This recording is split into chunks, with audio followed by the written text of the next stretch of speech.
والصلاة والسلام على سيد الأنبياء والمرسلين وعلى آله وأصحابه أجمعين أما بعد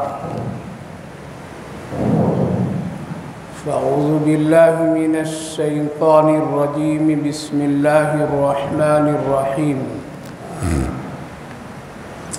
فلا وربك لا يؤمنون حتى يحكموك فيما شجر بينهم ثم لا يجدوا في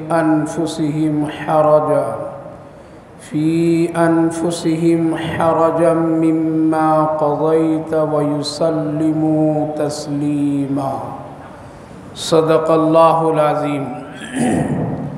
قابل قدر بزرگوں اور دوستوں، اللہ رب العالمین کا شکر، اس کا احسان کہ اللہ تعالیٰ نے نماز تراویح جماعت کے ساتھ پڑھنے کی توفیق مرحمت فرمائی۔ اللہ تعالیٰ قبول فرمائے، آخرت کے لیے نجات کا ذریعہ بنائے۔ الحمدللہ آج قرآن کریم کے 5 جز مکمل ہوئے۔ اللہ اس سے قبول فرمائے۔ پڑھانے والے حضرت امام صاحب کی تلاوت کو بھی اللہ قبول فرمائے اور ہم سب کے سننے کو بھی قبول فرمائے۔ آج جو سورت مکمل تو نہیں ہوئی لیکن اکثر حصہ پڑھا گیا، اس سورت کا نام سورۃ النساء ہے۔ نساء کے معنی عورتوں کے نام سے اللہ تعالیٰ نے قرآن کریم میں ایک سورت جو 4 جز سے شروع کر کے 5ویں اور 6 جز میں مکمل ہوئی۔ اس سے پتہ چلا کہ عورتوں کا ایک مقام ہے، عورتوں کی ایک عزت ہے، اس کا ایک احترام ہے۔ اللہ نے خود ان لوگوں کی ایک عزت اور مقام کی چادر میں رکھا ہے، اسی لیے تو ان لوگوں کے نام سے ایک مکمل سورت ہی نازل فرمایا ہے۔ اس سورت میں زیادہ تر جو مضامین ہیں وہ ازدواجی زندگی، گھریلو زندگی کے متعلق ہیں۔ آپس میں رہنے سہنے یا آپس میں کبھی نا اتفاقی اور افتراق اور جھگڑے کی بنیاد، پھر اس کے صلح کی کیفیت کیا ہے، اس سلسلے میں اس سورۃ پاک میں بیشتر مضامین ہیں، جس میں نکاح کے بعد کی زندگی، مرنے کے بعد کی زندگی، وراثت کی زندگی، کمرے کی لڑائی کی زندگی، اور اس کے علاوہ بہت سارے مسائل ہیں۔ لہٰذا اس سورۃ پاک کی اہمیت اس بنیاد پر بھی بڑھ جاتی ہے کہ حضرت امیر المومنین عمر فاروق رضی اللہ عنہ کی خدمت میں اگر کوئی درخواست کیا کرتا تھا کہ ہماری بیٹی کا یا ہمارے بیٹے کا آپ نکاح پڑھا دیں، تو آپ ان سے پوچھتے تھے کہ اپنی بیٹی کو یا اپنے بیٹے کو سورہ نساء پڑھایا؟ اگر جواب ہاں کا ملتا کہ ہاں میں نے اس کو پڑھا لیا، تب تو آپ نکاح پڑھاتے، ورنہ آپ میں فرماتے پہلے پڑھا کر کے آؤ، پہلے سورہ نساء اس کو پڑھاؤ۔ جب وہ پڑھیں گے تبھی زندگی اچھی گزاریں گے۔ جب وہ سیکھ جائیں گے میاں بیوی کے تعلقات اور زندگی گزارنے کا، تب وہ اچھی زندگی گزاریں گے۔ اس لیے پہلے پڑھاؤ، واپس کر دیتے تھے۔ ہم لوگ تو یہ پوچھتے ہیں، یہ نہیں پوچھتے سورہ نساء اور سورہ فلاں، بلکہ پوچھتے ہیں کون سی ڈگری کا ہے، تو ڈگری میں ڈگر لے جاتے ہیں۔ ہم تو ڈگریوں کی پہلے سوال کرتے ہیں، کس کالج کی پڑھی ہے، کس کالج کا پڑھا ہے، باپ قبرستان میں ہے یا باپ زندگی دنیا میں ہے۔ ہم تو ان سوالوں کے چکر میں رہتے ہیں، اس لیے دین نہیں آ پاتا ہے۔ تو حضرت امیر المومنین کی اس عمل سے یہ پتہ چلتا ہے کہ خوبصورت زندگی گزارنے کے لیے سورہ نساء کا پڑھنا ضروری ہے، اور سورہ نور کا پڑھنا ضروری ہے جو 18ویں جز میں ہے۔ یہ 2 سورتیں اگر لڑکا اور لڑکی پڑھ لے تب تو ایک زندگی خوبصورت اللہ کی توفیق سے گزر سکتی ہے۔ اس لیے کہ تمام نشیب و فراز ان دونوں صورتوں میں ایک خوبصورت زندگی گزارنے کا طریقہ ہے۔ جب تک کہ معلوم نہیں ہوگا تو مشین ٹھیک نہیں چلے گی، جب تک کہ آدمی کو زندگی گزارنے کا طریقہ معلوم نہیں ہوگا اس وقت تک کہ محبتیں نہیں آئیں گی۔ اس لیے سورہ نساء ایک بڑی عظیم صورت ہے اور اس پر فخر ہونا چاہیے ہماری ماں بہنوں کا کہ اللہ تعالیٰ نے ان کے نام سے ایک صورت کو نازل فرمایا ہے۔ لہٰذا اسی صورت میں ایک آیت کریمہ جس کا میں نے ابھی تلاوت کیا ہوں، یہ دنیا ہے اور اس دنیا میں ہم لوگ رہتے ہیں، یہاں اونچ نیچ ہونا ضروری ہے، یہاں جھگڑا اور صلح بھی ہونا ضروری ہے۔ برتن جب ہوں گے تو ٹھوکر لگیں گے اور پھر آواز بھی ہوگی، لہٰذا ہم لوگ جب اس دنیا میں ہیں تو ظاہر ہے کبھی جھگڑے تکرار ہوں گے، لہٰذا اب دیکھنا پڑے گا اگر کبھی جھگڑا ہو جائے، نہ اتفاقیاں ہو جائے، لڑائیاں ہو جائے، تو اس سلسلے میں ہمارے نبی صلی اللہ علیہ وسلم کیا رہبری فرماتے ہیں، قرآن کس طرح سے اس امت کی رہبری کرتا ہے کہ جھگڑے کے حالات میں تم کو کس طرح سے صلح کرنا ہے، تمہارے اندر میں اس وقت میں کون سا راستہ بہتر تیرے لیے ہے، کیا دنیا کی عدالت بہتر ہے یا رسول اللہ صلی اللہ علیہ وسلم کے فیصلے بہتر ہیں۔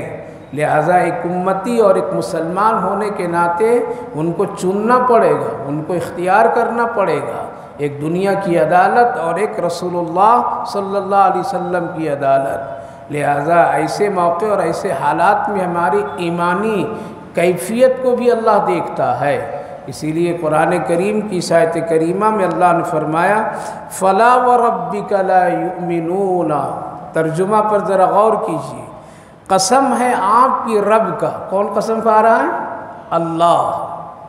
فَلَا وَرَبِّكَ، اے میرے محبوب آپ کی رب کی قسم، اللہ خود اپنی ذات کی قسم کھا رہا ہے، اس سے اس بات کی بڑی اہمیت اور مضبوطی آ جاتی ہے۔ کیا قسم کھایا؟ لا یؤمنون حتی یحکموک فیما شجر بینہم، کہ وہ آدمی کبھی مسلمان ہو ہی نہیں سکتا ہے کہ جو آپس میں لڑے اور رسول اللہ کے فیصلے کو تسلیم نہ کرے، یعنی آپس میں لڑے اور پھر رسول اللہ اگر کوئی فیصلہ کر دے اور اس فیصلے کو ایک مسلمان ہونے کے ناطے اس فیصلے کو اگر نہیں مانتا ہے تو اللہ فرما رہا ہے تیرے رب کی قسم یہ مسلمان نہیں ہے۔ کتنا حج کر لو، کتنی نمازیں پڑھ لو، اللہ فرما رہا ہے اگر میرے محبوب کے فیصلے کو تم نے انکار کر دیا، آگے تو اور فرمایا ثم لا یجدوا فی انفسہم حرجا مما قضیت، کہ جو فیصلہ کیا اگر اس میں اگر مگر آ گیا دل میں تب تیرا ایمان قبول نہیں ہے، وَيُسَلِّمُ تَسْلِيمًا۔ اللہ اکبر، دو حالات، ایک تو سرے سے انکار کر دیتا، ہم نہیں مانیں گے قرآن حدیث، نہیں مانیں گے یہ فتویٰ، نہیں مانیں گے یہ وراثت کے مسئلے، نہیں مانیں گے یہ طلاق کے مسئلے، نہیں ہم کو منظور ہے اسلام کا فیصلہ، ہم عدالت جائیں گے، ہم کورٹ اور کچہریوں میں جا کر کے فیصلہ کرائیں گے، تو یہ آیت کریمہ کے ظاہری معنی نہیں، حقیقی معنی کے اعتبار سے وہ مسلمان نہیں ہے۔ یہ فتویٰ اللہ کا ہے، کسی مولوی کا فتویٰ نہیں ہے، کسی دارالافتاء کا فتویٰ نہیں ہے، کسی دارالعلوم دیوبند کا فتویٰ نہیں ہے، ہمارے ملک کے کسی بڑے ادارے کے فتویٰ ہے، یہ اللہ کا فتویٰ ہے اور قرآن میں کوئی بدل نہیں سکتا ہے قیامت تک۔ ایک تو یہ ہے کہ اس نے مکمل ہی انکار کر دیا، دوسرا یہ ہے کہ مانا لیکن اگر مگر کر کے مانا، اونچ نیچ کر کے مانا، نہیں ایسا ہوتا تو ٹھیک ہوتا، ایسا ہوتا تو ٹھیک ہوتا، ایسا نہیں کیا تو نہیں ہوا، اگر اس میں بھی شک و شبہات رکھا اور اگر مگر میں چلا گیا تو اللہ فرمائے تب بھی تیرے دل میں ابھی ایمان نہیں ہے، نہ میری محبت ہے نہ میرے محبوب محمد الرسول اللہ کی محبت ہے۔ اور یہ آیت کریمہ ایک فیصلے کی بنیاد پر نازل ہوئی، وہ بہت مشہور واقعہ ہے کہ ایک یہودی تھا، منافق تھا، ایک یہودی منافق اپنے آپ کو مسلمان کہتا تھا، اس کا نام بشر تھا، مسلمان ہونے کا دعویٰ کرتا تھا، اور ایک یہودی تھا، آپس میں دونوں کی ایک لڑائی ہو گئی کسی معاملے میں، تو یہودی نے کہا کہ اے مسلمان تو ہے تو چلو ہم لوگ دونوں محمد الرسول اللہ صلی اللہ علیہ وسلم کے پاس، وہاں جو فیصلہ ہوگا اس کو ہم بھی تسلیم کریں گے اور تم بھی تسلیم کرو۔ بشر جو منافق تھا، دعویٰ کرتا تھا مسلمان ہیں، وہ کہا کہ نہیں، محمد صلی اللہ علیہ وسلم کے پاس نہیں جائیں گے بلکہ کعب بن اشرف کے پاس چلو جو یہودیوں کا بڑا آدمی ہے۔ تو یہودی کہا کہ تو کیسا مسلمان ہے، ہم تو محمد کے پاس جانا چاہتے ہیں اور تو یہودی کعب بن اشرف کے پاس جانا چاہتے ہیں۔ وہ جانتا تھا کہ محمد الرسول اللہ انصاف کے فیصلے فرمائیں گے اور میں ناحق پر ہوں۔ خیر چاہتے نہ چاہتے دونوں آ گئے پیارے نبی صلی اللہ علیہ وسلم کی خدمت میں۔ یہ واقعہ جو ہم لوگ کبھی کبھی سنتے ہیں وہ قرآن میں ذکر ہے۔ اللہ کے رسول دونوں کی باتیں سنے، آپ نے فیصلہ یہودی کے حق میں فرما دیا۔ یہی تو اسلام کی خوبی ہے، یہی تو اسلام کی پہچان ہے، یہی تو اللہ کا پیغام ہے کہ اگر عدالت اور انصاف کے وقت میں اگر تمہارے سامنے تیرے ماں باپ بھی آ جائیں تو خبردار، اس سے بھی بڑا اللہ کی ذات ہے، تم جھکنا نہیں۔ اسی جز میں قرآن کریم میں اللہ نے فرمایا ہم تو منہ دیکھ کر کے فیصلے کر لیتے ہیں، اور آج عدالتیں بکی ہوئی ہیں، انصاف کرنے والے جج بکے ہوئے ہیں، لیکن ان سب کو پتہ نہیں ہے کہ اس دنیا کی عدالت میں ہیرا پھیری تو ہو سکتے ہیں لیکن اللہ کی عدالت میں ہیرا پھیری نہیں ہوگی۔ لہذا اللہ کے رسول صلی اللہ علیہ وسلم فیصلہ فرماتے ہیں یہودی کے حق میں۔ وہ وہاں سے چلا، بشر بھی چلا، اور لیکن راستے میں اگر مگر کی کیفیت جو اللہ نے یہاں فرمایا، اگر مما قضیت حرجا، تیرے دل میں اگر ذرہ برابر بھی نبی کے فیصلے پر شک و شبہات آ جائے، اب یہ کہنے لگا کہ نہیں فیصلہ ذرا ٹھیک نہیں ہوا، شاید رسول اللہ صلی اللہ علیہ وسلم سمجھ نہیں پائیں، اس لیے ایسا کرو چلو حضرت عمر سے فیصلہ کروا لیں گے۔ وہ منافق کہنے لگا کہ عمر سے فیصلہ کروائیں گے، کیوں؟ وہ جانتا تھا کہ حضرت عمر رضی اللہ عنہ کفر میں بڑا سخت ہے، یہودیوں کے مسائل میں بڑے سخت ہیں۔ محمد الرسول اللہ والذین آمنوا معہ اشداء علی الکفار، لہذا کفر کے معاملے میں حضرت عمر رضی اللہ عنہ سخت ہیں، تو ظاہر ہے کہ وہ میرے حق میں فیصلہ کریں گے اور یہودی کے خلاف کر دیں گے۔ جب حق ہے تو ہر جگہ حق ہی چلتا ہے۔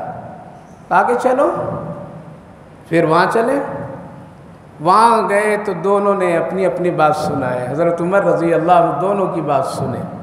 یہودی بیچ میں ٹوکا، اے عمر ہم لوگ وہاں سے آ رہے ہیں۔ کہاں سے؟ دو کورٹ ہوتا ہے نا، ایک ہائی کورٹ، ایک سپریم کورٹ ہے۔ یہاں سے پھسلے تو وہاں چلے گئے، وہاں پھسلے تو وہاں چلے گئے۔ ارے کیا تماشا بنا دیا مسلمان، اب تو مسجد کے بھی جھگڑے عدالت میں جا رہے ہیں۔ جس پروردگار کا گھر ہے اس کا جھگڑا تم وہاں لے کے جا رہے ہو۔ لے جانے والے دونوں مسلمان ہیں، غیر نہیں ہیں۔ ہماری کمزوریاں وہ مکمل سمجھ گئے ہیں کہ یہ کتنے اندر سے مضبوط ہیں۔ یہ کھوکھلے مسلمان ہیں، ان کے دل میں نہ نبی کی عظمت ہے، نہ قرآن کی عظمت ہے، نہ فتوی اور فیصلے کی عظمت ہے۔ تبھی تو آج وہ قانون بدلنے پر تیار ہیں اور ہم بڑے آسانی سے اس کو تسلیم بھی کر لیتے ہیں۔ یہ ہماری کمزوریاں پنے پر چلا گیا ہے، ہماری کمزوریاں کاغذ پر لکھ دیا گیا ہے، اور لے جانے والے دونوں فریق مسلمان ہوتے ہیں۔ ارے زمین کا لے جاؤ، درخت کا لے جاؤ، سڑکوں کو لے جاؤ، لیکن یہ مسجدوں کو کیوں لے جاتے ہو بھائی؟ یہ مسجدوں کے جھگڑے کیوں جا رہے ہیں عدالت میں؟ کیا اللہ کے گھر پہ کچھ تجھے فکر نہیں ہے؟ اور لے جانے والے سب مسلمان ہیں، اللہ اکبر۔ اور اس میں کبھی کبھی تو عالم لوگ بھی شریک ہیں۔ اللہ حفاظت فرمائے، کل پتہ چل جائے گا۔ خیر یہودی نے کہا کہ ہم لوگ وہاں سے آ رہے ہیں۔ کہاں سے؟ محمد الرسول اللہ صلی اللہ علیہ وسلم۔ اچھا کیا ہوا تھا وہاں پہ؟ کہا کہ محمد صلی اللہ علیہ وسلم نے میرے حق میں فیصلہ کیا لیکن اس کو تسلیم نہیں ہے، یہ اگر مگر کرتا ہوا۔ کہا کہ بیٹھو، دونوں بیٹھائے، اندر گئے، تلوار لائے، کیا کیے؟ ختم قصہ، قسم خدا کی حضرت عمر ہوتے تھے ہم لوگ ایک بھی نہیں بچتے ہیں. اتنے نفاق دل میں ہے، سجدے میں سر جھکاتے ہیں لیکن منافقانہ انداز ہوتا ہے. رکوع کرتے ہیں تو دل میں قدورت ہوتی ہے.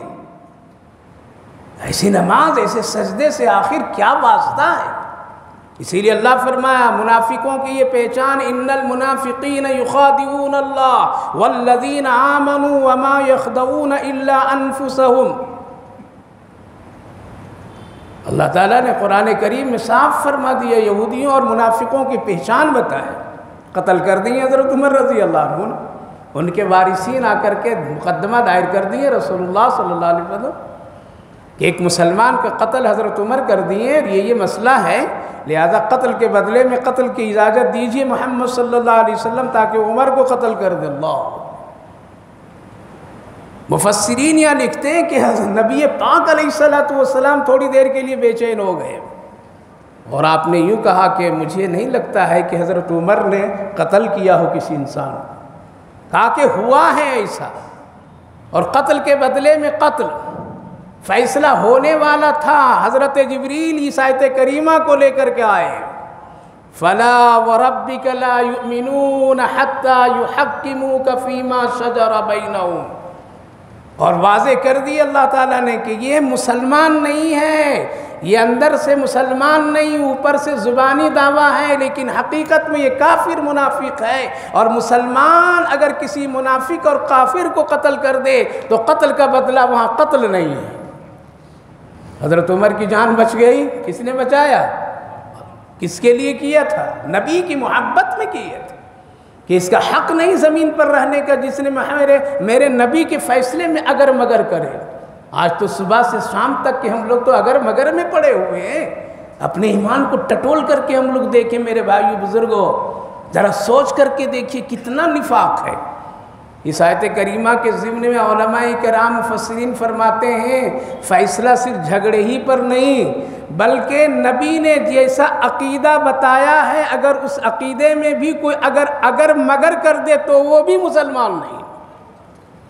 مثلاً اللہ کے رسول صلی اللہ علیہ وسلم کیا فرمایا؟ اللہ ایک ہے، اسی کے لیے سجدہ ہے، اس کے سوا کسی کے لیے نہیں ہے.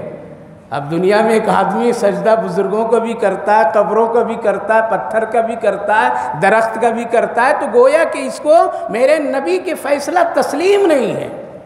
لہذا جو نبی کے فیصلہ تسلیم نہیں ہے تو گویا کہ اللہ کے نزدیک یہ مسلمان نہیں ہے، مسلمان نہیں ہے.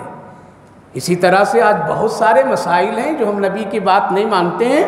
اتنی بدعتیں لے آئے ہیں اپنے معاشرے میں، اتنی رسومات ہم نے داخل کر دیا اپنے معاملات میں.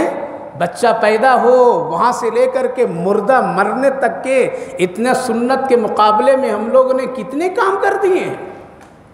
یہ کیا نبی کی شان ہے؟ یہی تو ہے پکڑ کہ میرے نبی کا تجھے فیصلہ تسلیم نہیں، تبھی تو سنت کی جگہ پہ بدعت لایا اور اس کو ضروری قرار دیا. ہزاروں مثالیں، مرنے کے بعد سے لے کر کے قبر تک، پیدائش سے لے کر کے وہاں تک. بچہ پیدا ہو جائے تو یہ کرنا ضروری ہے، بچہ پیدا ہو جائے تو اس طرح نہلانا ضروری ہے، بچہ پیدا ہو جائے تو 40 دن ماہی کے گھر میں پلنا ہے، بچہ پیدا ہو جائے تو اس کا پورا خرچ نانی اٹھانا ہے. ارے لیتے وقت میں پورا لے لیا اور پھر بچہ پیدا ہو جائے تب نانی کے گھر میں، پھر یہ بچہ پیدا ہو جائے تو ختنہ ایسا کراؤ تب یہ ٹھیک ہے، نہیں کراؤ تو وہ ٹھیک نہیں ہے، ایسا لاؤ تو ٹھیک نہیں ہے. یہ سب کیا؟ یہ مسلمان کا کام نہیں ہے، منافقوں کا کام ہے کہ سنت کے مقابلے میں وہ بڑھاتا رہتا ہے. شادی میں چلے آئیے، اللہ اکبر، کتنی چیزیں ہم نے بڑھا دی شادی میں نبی کے سنت کے مقابلے میں. یہ ہلدی ہے، یہ مہندی ہے، یہ مرچ کے پاؤڈر ہے، تو یہ فلاں ہے، یہ فلاں ہے، یہ شکرانہ ہے. شکر تو کبھی اللہ کا ادا نہیں کرتا، یہاں شکرانہ ادا کرتا ہے. یہ سب بڑھاوا ہے اور ایسے کرنے والے کی بخشش و مغفرت نہیں ہے. فَلَا وَرَبِّكَ لَا يُؤْمِنُونَ حَتَّى يُحَكِّمُوكَ. اور اس کے علاوہ ہزاروں معاملات میں ہم لوگ بڑھا دیتے ہیں. لہذا اگر غور و فکر کریں، ذرا غور و فکر کریں میرے بھائی بزرگوں، ایمان اپنے اندر نظر نہیں آتا ہے. صرف مسجد میں ہم لوگ تھوڑے سے ایمان والے نظر آتے ہیں، معاملات میں ایمان نظر ہی نہیں آتا ہے۔ اس لیے اس آیت کریمہ کے ضمن میں اگر اپنے آپ کو ڈھالیں گے تو قسم خدا کی 90% ہم لوگ سب چھٹ جائیں گے، اور کہاں ٹھکانہ ملے گا، اللہ ہی ہم سب کی حفاظت فرمائے۔ ہاں اپنے آپ کو تو ہم لوگ دعویٰ کرتے ہیں ہم ٹھیک ہیں، وہ ٹھیک نہیں ہے، ہم بڑے نیک ہیں، لیکن پتہ تو اس وقت چلے گا۔ حضرت عیسیٰ علیہ السلام کے زمانے میں ایک شخص نے زنا کیا، پوری بستی والے لوگ آ گئے حضرت عیسیٰ علیہ السلام کے پاس کہ شریعت کے مطابق اس کو سنسار کیجیے۔ حضرت عیسیٰ علیہ السلام نے فرمایا بھائی اتنی جلدی نہیں شریعت نافذ کرو، بلکہ اس کی تحقیق کرو، فلاں کرو فلاں کرو۔ لیکن لوگ ضد کیے کہ نہیں ان کو سنسار کرنا ہے۔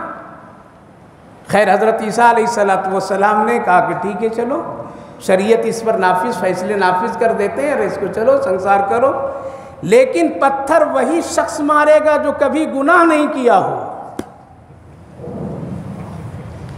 کیا کہا نبی نے؟ پتھر وہی مارے گا جو کبھی گناہ نہیں کیا ہو۔ سب منہ دیکھتے رہ گئے، دیکھ رہے تو میں بھی گناہ کیا ہوں، میں بھی گناہ کیا ہوں۔ پورے محلے میں، پورے علاقے میں کوئی نہیں ملا کہ وہ آگے بڑھ جائے کہ ہم پتھر مار دیں۔ کیوں؟ وہ دیکھتا ہے تو گنہگار ہے اپنے آپ کو۔ آج اگر یہ اعلان ہو جائے کہ مسجد میں وہی آئے گا جو کبھی گناہ نہیں کیا ہوگا، قسم خدا کی پوری مسجدیں ویران ہو جائے گی، پوری مسجدیں میں۔ بس حال یہ ہے کہ ہم لوگ کیا ہیں، تو بھی مجھے حاجی صاحب کہہ دے، میں بھی تجھے حاجی صاحب کہہ دوں، تو بھی مجھے ٹھیک کہا، میں بھی تجھے ٹھیک کہوں، میں بھی گلا لگا لیتا ہوں، تو بھی گلا لگا لے، بالکل ٹھیک ہے، دونوں کی جنت بن رہی ہے۔ لیکن اندر سے کیا ہے؟ واقعہ 1 منٹ میں سناتا ہوں نا۔ جب ایک شخص بادشاہ اپنے وزیر کے ساتھ میں گزر رہا تھا بازار سے، تو ایک گدھا بیچنے والا اعلان کر رہا تھا، گدھا لے لو، گدھا لے لو، گدھا لے لو۔ قیمت اس کی بہت زیادہ۔ تو بادشاہ نے کہا کہ گدھے کی اتنی قیمت کیوں بڑھا دی ہے کم بخت، اس کو جائزہ لو، پوچھو کیوں اتنی قیمت بڑھایا ہے۔ اور گدھوں کی قیمت تو بہت کم ہے، لیکن اس گدھے کے لاکھوں لگا دیے، اس نے کیا بات ہے، کچھ خاص خوبی ہے کیا؟ تو وزیر گیا پوچھنے کے لیے، تو کہا کہ ہاں اس میں خاص خوبی ہے۔ کیا ہے خاص خوبی؟ کہ اس پر جو بیٹھتا ہے تو اس کو سیدھے مکہ اور مدینہ نظر آتا ہے۔ آ کے بولا، کہا کہ بادشاہ ایسا ہے، اس میں خوبی ہے، جو آدمی اس پر بیٹھتا ہے سیدھے مکہ اور مدینہ نظر آتا ہے۔ کہا کہ اگر یہ بات ہے تو بہت اچھا ہے، خریدو فوراً، لیکن ایسا کرو ذرا ٹرائی کر لو۔ کیا کرو؟ ذرا چڑھ کر کے بیٹھ کر کے دیکھو نظر آ رہا ہے یا نہیں آ رہا ہے۔ تو اس نے کہا کہ بھائی ایسے نہیں لوں گا، پہلے دیکھوں گا بیٹھ کر کے نظر آتا ہے نہیں آ ذرا۔ کہا کہ ہاں بیٹھو۔ گدھے والے نے بیٹھایا، بیٹھ گیا، دیکھو گے، لیکن شرط یہ ہے کہ وہی دیکھ سکتا ہے جو کبھی گناہ نہیں کیا ہو۔ اب تو بیچارہ چڑھ کے پھنس گیا ہے نا، اب اترتا ہے تب گنہگار، نہیں اترتا ہے تو نظر نہیں آتے ہیں۔ آج یہ حال ہمارا اور آپ کا یہی ہے۔ تو بھی حاجی صاحب ماشاءاللہ، ہم بھی حاجی صاحب ماشاءاللہ، تیرے بھی ولی میں اللہ کا شکر، میرے بھی ولی میں اللہ کا شکر ہے، لیکن نفاق ہے، شریعت کے خلاف ہے، نبی سے بغاوت ہے۔ تو اب بیچارہ پھنس گیا، اب کہتا ہے کہ نہیں نظر آ رہا ہے، تب بھی پکڑا جائے گا اور تب بھی ملزم بنے گا، لہٰذا بیٹھا۔ کہا کہ اچھا ایسا ہے تو میں تو کوئی گناہ نہیں کیا، ہم کو تو نظر آ رہا ہے، کیا شاندار کعبہ، کیا شاندار مدینہ، بول دیا۔ آیا بادشاہ سے، کہا کہ اگر آپ بھی ٹرائل کرنا چاہیں تو آپ بھی بیٹھ کے دیکھ لیجیے۔ کہا کہ ہاں اگر تم کو نظر آیا تو ہم کو اور نظر آئے گا، میں بادشاہ۔ اب وہ جب بیٹھا تو یہ کان میں جا کے بولا، بادشاہ سلامت اسی کو نظر آتا ہے جو کبھی بھی گناہ نہیں کیا ہو۔ اب یہ بھی پھنس گیا، کیا ہو گیا؟ یہ بھی پھنس گیا۔ اب یہ دیکھ رہا ہے کہ اگر میں اتر جاتا ہوں تو میرے وزیر کو تو نظر آیا، اور اب مجھے نظر نہیں آیا تو لوگ کہیں گے بادشاہ گناہ والا ہے اور وزیر نیک والا ہے۔ اب عزت بچانے کے لیے یہ بھی دیکھا اور کہا کہ اچھا، تو یہ زور سے نعرہ لگا، نعرے تکبیر، کیا شاندار کعبہ، کیا شاندار گنبد خضرا ہے۔ لے لیے، پیسہ دے دیا، جگاڑ ہو گئی۔ آج جگاڑ ہم لوگ بھی لگا رہے ہیں، لیکن ایمان کی فکر کیجئے، قبر میں ایمان کام آئے گا، مرنے کے بعد نبی کی شفاعت کام آئے گی، حوض کوثر پر پہلی ملاقات رسول اللہ کی ہونی ہے تو پھر اپنے دل میں نبی کی عظمت، محبت، آپ کے فیصلے کی قدر سمجھیے۔ گدھا لے کر کے دونوں چلے گئے، روزانہ صبح شام بادشاہ بیٹھتا کہتا نظر آ رہا ہے، لیکن ایک دن کمرے میں تنہائی میں دونوں آئے، افسردہ تھے، تو بادشاہ نے پوچھا وزیر ایک صاف اور اچھی بات بتاؤ، یہاں کوئی نہیں میرے تیرے ہے، تم کو کبھی نظر آتا ہے؟ کہا کہ اس دن بھی نظر نہیں آیا، آج بھی نظر نہیں آیا۔ آپ بولیے، کہا کہ وہی حال تو میرا ہے، وہی حال۔ بند کمرے میں جا کر کے جائزہ لیجئے کتنا گناہ اور کتنا اسلام سے میرا تعلق ہے۔ مسجد میں مت جائزہ لیجئے ایمان کا، تنہائی میں جائزہ لیجئے۔ یہاں تو شرابی بھی اچھے لگتے ہیں، یہاں تو زانی بھی اچھے نظر آتے ہیں۔ فلا وربک لا یؤمنون، اگر نبی کے فیصلے پر اگر مگر ہے، اگر نبی کے معاملات میں ہمارے دل میں کوئی شک و شبہات ہے تو ایک دل میں نبی کا شک اور وہاں ایمان، یہ اللہ دونوں کو نہیں رکھتا ہے، وہ منافق ہے، وہ کافر ہے، وہ اللہ کے رسول کے نظروں سے گرا ہوا ہے، وہ نبی کا باغی ہے۔ یہ میں نہیں کہہ رہا ہوں، قرآن اٹھاؤ دیکھو، یہ سورہ نساء کی فلا وربک، یہ 65 نمبر کی آیت ہے، جا کے ترجمہ دیکھیے، عربی میں بھی دیکھیے، اردو میں بھی دیکھیے، انگریزی میں بھی دیکھیے، تحقیق کرنے والے تحقیق کر کے بات کیے۔ تو میرے بھائیو بزرگوں، ہمیشہ اسلام کو آگے رکھیے اور اپنے جھگڑے کو ان کوٹ کچہریوں میں مت ڈالو۔ اور کتنا رسوا ہوں گے میرے دوستو، میرے پیاروں، اور کتنا غیروں کے سامنے اپنے آپ کو رسوا یہ دیکھنا چاہتے ہیں، اپنے بہو بیٹیوں کو کتنے عدالتوں کے چکروں میں کٹوانا چاہتے ہیں۔ گھر کے جھگڑے گھر ہی میں ختم کر لیجئے، اللہ اور اللہ کے رسول کے سامنے بیٹھ کر کے حل کروا لیجئے۔ مرنا ہے، زیادہ دن زندگی نہیں ہے، اس لیے تسلیم کیجئے۔ یہ ہے قرآن کریم کی آیت کریمہ، اور آخری ایک آیت کریمہ۔ اسلام بہت خوبصورت مذہب ہے، آپس میں ملنے کا بھی طریقہ بتاتا ہے، اور یہ طریقہ بتاتے جب تم آپس میں ملا کرو تو ایک دوسرے کو سلام کیا کرو۔ کہاں سے ثابت ہے؟ قرآن سے۔ وَإِذَا حُيِّئْتُمْ بِتَحِيَّةٍ فَحَيُّوا بِأَحْسَنَ مِنْهَا، جب تم ایک دوسرے سے ملا کرو تو مبارکباد دیا کرو، تحیت کہا کرو، سلام کیا کرو۔ الگ الگ مذہبوں میں الگ الگ ہے، غیر مسلموں میں بھی ملاقات کی اس کی کچھ جملے ہیں جو پہلے پہل بولا جاتا ہے، انگریزوں میں بھی کچھ پہلے پہل ہے، ہر ایک مذہب ہر ایک طبقے میں ہے، لیکن سب سے خوبصورت اور جامع طریقہ کس میں ہے؟ اسلام میں ہے۔ کوئی ہلو کہتا ہے، کوئی گلو کہتا ہے، کوئی کچھ کہتا ہے، کوئی کچھ کہتا ہے، اور ہم لوگ تب انگریزوں سے بھی بڑا انگریز ہیں، ہم لوگ پہلے ہلو میں ہلو کہتے ہیں۔ اللہ کے رسول نہیں بلکہ قرآن کریم میں اللہ نے فرمایا تم کو جب کوئی آپس میں تم ملا کرو تو ایک دوسرے کو تحیت یعنی سلام، اور سلام کا لفظ کیا ہے، الفاظ کیا ہے؟ السلام علیکم، اتنا ہے، ٹھیک ہے، اتنا ہے۔ آگے اللہ نے فرمایا اور ردوہا، یعنی اگر چاہو تو بڑھا کر کے بھی تم کچھ کہہ سکتے ہو، تو نبی نے کیا بڑھایا؟ السلام علیکم ورحمۃ اللہ وبرکاتہ۔ ایک السلام میں کتنی نیکی؟ سلامی نہیں کرتے تو نیکی کا 100 روپے کی ریچارج کرو کتنا ملے گا؟ سب بتا دیں گے۔ السلام 10، وعلیکم 10، رحمت اللہ وبرکاتہ 10، 10 بڑھتے بڑھتے 60، نیکیاں بڑھتی جا رہی ہیں ایک سلام میں۔ اللہ اکبر! یہ اسلام کتنا پاکیزہ دین ہے کہ ہمارے ملنے پر بھی اللہ ہم گنہگاروں کو نیکی عطا فرماتا ہے۔ تو فرمایا گیا کہ تم سلام کرو، کیسے؟ السلام علیکم، جواب دیں اتنا وعلیکم السلام، ہو گیا قصہ ختم۔